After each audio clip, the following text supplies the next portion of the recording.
গর্হিত কাজ থেকে নিজেকে দূরে রাখবে এবং পাশাপাশি যারা গর্হিত কাজ করে যদি চোখের সামনে পড়ে তাদেরকে গর্হিত কাজ থেকে ফিরে আসার জন্য নির্দেশ দিবে। সুবহানাল্লাহ। এই ওয়াজটুকু করেছেন কে? আল্লাহ। কিনা বলেন? গর্হিত 5টি কাজের মধ্যে প্রথমত নিকৃষ্ট যে প্রথম কাজটি সেটা হলো শিরক বা কুফরি করা। বলুন নাউযুবিল্লাহ।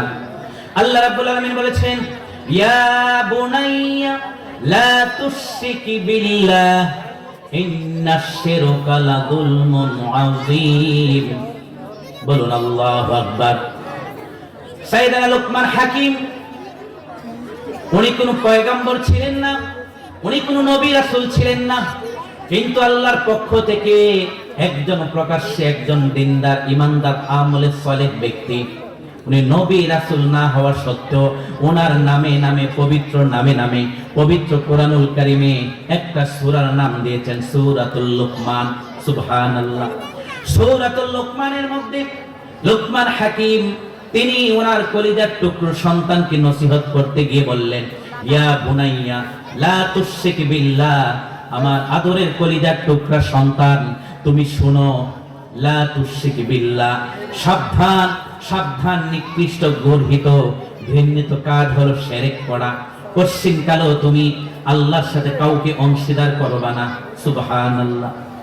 উত্তম পিতা উত্তম পরামর্শ দিলেন। পাশাপাশি আল্লাহ তাআলা পবিত্র কোরআনুল কারীমে বলেছেন, ইন্নাশ শিরকা লাযুলমুন আযীম। আসমানের নিচে জমিনের উপর বান্দারা যত গুনাহ করে এই গুনাহগুলোর মধ্যে সবচাইতে নিকৃষ্ট প্রধান এবং অন্যতম যে গর্হিত গুনাহের কাজ সেটা হলো শিরকি গুনাহ। বলুন নাউযুবিল্লাহ। শিরকি গুনাহ, কুফরি গুনাহ, এটা হলো পৃথিবীতে সবচাইতে বড় নিকৃষ্টতম গুনাহ। ঠিক কিনা বলেন? এই শিরকি গুনাহ কুফরি গুনাহ থেকে আপনাকে আমাকে কমপ্লিট ভাবে দূরে থাকতে হবে। ঠিক কিনা বলেন? শুধু কি শিরকি কুফরি গুনাহ অমুসলিম যারা হিন্দু ভাইরা তারাই করে নাকি? শুধু কি অমুসলিম যারা তারাই কি শুধু শিরকি গুনাহ করে? আমরা যারা মুসলিম আছি, মুসলমান আছি, নামে মুসলিম, আমরা কি শিরকি কুফরি করি না? করি কিনা বলেন? মাজারে যারা সিজদা দেয় এটা কি জায়েজ না না জায়েজ? পীরের দরবারে গিয়ে যে মাথা ঠুকায় এটা কি জায়েজ না না জায়েজ?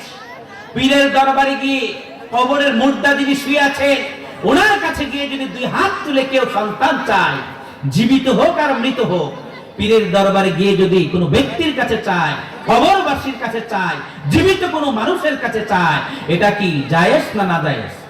নিঃসন্দেহে না জায়েজ। ঠিক কিনা বলেন? সম্মানিত হাজিরিন, এই প্রসঙ্গে আল্লাহ রাব্বুল আলামিন পবিত্র কোরআনুল কারীমে আপনাকে আমাকে জানিয়ে দিয়েছেন। আল্লাহ রাব্বুল আলামিন বলেছেন, ওয়া মা ইউমিনু আকসারুহুম বিল্লাহি ইল্লা ওয়া হুম মুশরিকুন। বলুন নাউযুবিল্লাহ। আল্লাহ রাব্বুল আলামিন পৃথিবীর বাসীদেরকে উদ্দেশ্য করে, মুসলমানদেরকে উদ্দেশ্য করে আল্লাহ রাব্বুল আলামিন বলেছেন, ওয়া মা ইউমিনু আকসারুহুম বিল্লাহ। এই পৃথিবীতে নামধারী অনেক মুসলমান রয়েছে যাদের মাথায় টুপি আছে, মুখে দাড়ি আছে, গায়ে জুব্বা আছে, তার নামাজ আছে, তার রোজা আছে, তার হজ আছে, তার যাকাত আছে, তার তাহাজ্জুদ আছে, অর্থাৎ নাম এসে মুসলিম, এতটা সত্ত্বেও ইল্লা ওয়া হুম মুশরিকুন, মুসলমান হওয়া সত্ত্বেও তারা কাজে কর্মে জেনে না জেনে, ইচ্ছায় অনিচ্ছায়, দুর্ভাগ্যক্রমে তাদের নামটা শিরকের কাতারে উঠে যায়। বলুন নাউযুবিল্লাহ। ইল্লা ওয়া হুম মুশরিকুন। অধিকাংশ মানুষ ঈমান আনার পরেও মুখে দাড়ি, মাথায় টুপি, জুব্বা, পাগড়ি, মিসওয়াক, তাসবিহ ইত্যাদি থাকা সত্ত্বেও তাদের অজান্তেই হোক তারা শিরকি কুফরি গুনাহের কাজ, এই যে গর্হিত কাজটা তারা করে থাকে। বলুন নাউযুবিল্লাহ। ইল্লা ওয়া হুম মুশরিকুন। অধিকাংশ মানুষ মুসলমান হওয়া সত্ত্বেও তারা শিরকে কুফরি করে থাকে, অর্থাৎ তাদের নামটা শিরকের কাতারে থাকে, কুফরিদের কাতারে থাকে। বলুন নাউযুবিল্লাহ।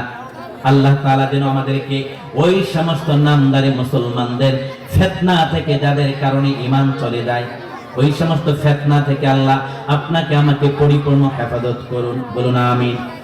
সম্মানিত হাজিরিন, আল্লাহ রাব্বুল আলামিন বলেছেন, ইন্নাহু মান ইউশরিক বিল্লাহি ফাকাদ হারামাল্লাহু আলাইহিল জান্নাতা ওয়া মাওয়াহুন নার। বলুন নাউযু বিল্লাহ। আল্লাহ রাব্বুল আলামিন সুস্পষ্টভাবে আপনাকে আমাকে পরিষ্কারভাবে জানিয়ে দিয়েছেন, যারা শিরকি করবে, যারা কুফরি কর্মকাণ্ড করবে, অর্থাৎ আমি আল্লাহ রাব্বুল আলামিন আমার সাথে যারা অংশীদার করবে, অবশ্যই আমি তাদের জন্য আমার নিয়ামত জান্নাতকে চিরতরে হারাম করে দেই। বলুন নাউযু বিল্লাহ। ওয়া মাওয়াহুল ওয়া মাওয়াহুন নার, তাদের চিরস্থায়ী ঠিকানা হয় যন্ত্রণাদায়ক শাস্তির আগুন। বলুন নাউযু বিল্লাহ। প্রকাশ্যে কেউ যদি জেনে করুক আর না জেনে করুক, কেউ যদি প্রকাশ্যে ভাবে সে শিরকি করে, কুফরি করে, পীরের দরবারে গিয়ে সিজদা দেয়, মাথা নত করে মানুষের কাছে চায়, সে যদি প্রিয় নবী রাসূলুল্লাহ সাল্লাল্লাহু আলাইহি সাল্লামের শান এবং পবিত্র মানকে যদি কটাক্ষ করতে চায়, আম্মা জান খাদিজাতুল কুবরা রাদিয়াল্লাহু তাআলা আনহা জীবনে এক ওয়াক্ত নামাজ পড়ে নাই, 1 টাকা দান করে নাই, 1 সেকেন্ড পর্দা করে নাই। আম্মা জান খাদিজাতুল কুবরা রাদিয়াল্লাহু তাআলা আনহা তিনি একদিনও নামাজ পড়েন নাই, একটা রোজা রাখে নাই। এই কথা যদি কেউ বলে আর বিশ্বাস করে, তার কি ঈমান থাকতে পারে? ঈমান থাকতে পারে? যেই আম্মা জান খাদিজাতুল কুবরা রাদিয়াল্লাহু তাআলা আনহা কি সরাসরি আল্লাহ তাআলা সালাম দিয়েছিলেন। বলুন সুবহানাল্লাহ। পৃথিবীর কোন মানুষ, পৃথিবীর কোন বিজ্ঞানী, পৃথিবীর কোন দার্শনিক, পৃথিবীর কোন বক্তা, পৃথিবীর কোন আলেম, পৃথিবীর কোন মুসলমান যদি আম্মা জান খাদিজাতুল কুবরা রাদিয়াল্লাহু তাআলা আনহার পবিত্র শান মোবারকের সাথে বিন্দু পরিমাণ বেয়াদবি করে, এমন কি পৃথিবীর যে কোনো সাহাবীর সাথে, সাহাবীদের শান ও মানের সাথে যদি বিন্দু পরিমাণ কেউ বেয়াদবি করে, তার ঈমান কি থাকতে পারে কি পারে না? থাকতে পারে? পারে না। সুস্পষ্ট আমার দয়াল নবী বলেছে, শেষ জামানায় আমার এই পৃথিবীতে একদল আলেম সম্প্রদায় বের হবে, যাদের মাধ্যমে এই পৃথিবীতে সবচেয়ে নিকৃষ্ট ফিতনাটা তৈরি হবে। বলুন নাউযু বিল্লাহ। তাদের মাধ্যমে ফিতনা ছড়াবে, তারা ফিতনায় বেশি আসক্ত হবে, তারাই ফিতনা ফাসাদ ছড়াবে, তাদের দ্বারা দাঙ্গা হাঙ্গামা হবে, যাদেরকে বলা হয় উলামায়ে সু। বলুন নাউযু বিল্লাহ। ওই সমস্ত উলামায়ে সুদের ফিতনা থেকে, খপ্পর থেকে আল্লাহ আমাদেরকে হেফাজত করুন। বলুন আমিন। 2 নম্বরে যে গর্হিত কাজ, সেটা হলো অন্যের উপর জুলুম করা। বলুন নাউযু বিল্লাহ। এই অন্যের উপর জুলুম যদি গীবতের মাধ্যমে, শিকায়েতের মাধ্যমে, পরনিন্দার মাধ্যমে করেন, টাকা পয়সা লেনদেনের মাধ্যমে করেন, এটাও কিন্তু আপনার অন্যের উপর জুলুম করার সমতুল্য। ঠিক কিনা বলেন? বুখারী শরীফের হাদিস, ইত্তাকি দাওয়াতা মাজলুমুন ফাইন্না লাইসা বাইনাহা ওয়া বাইনাল্লাহিল হিজাব। বলুন নাউযু বিল্লাহ।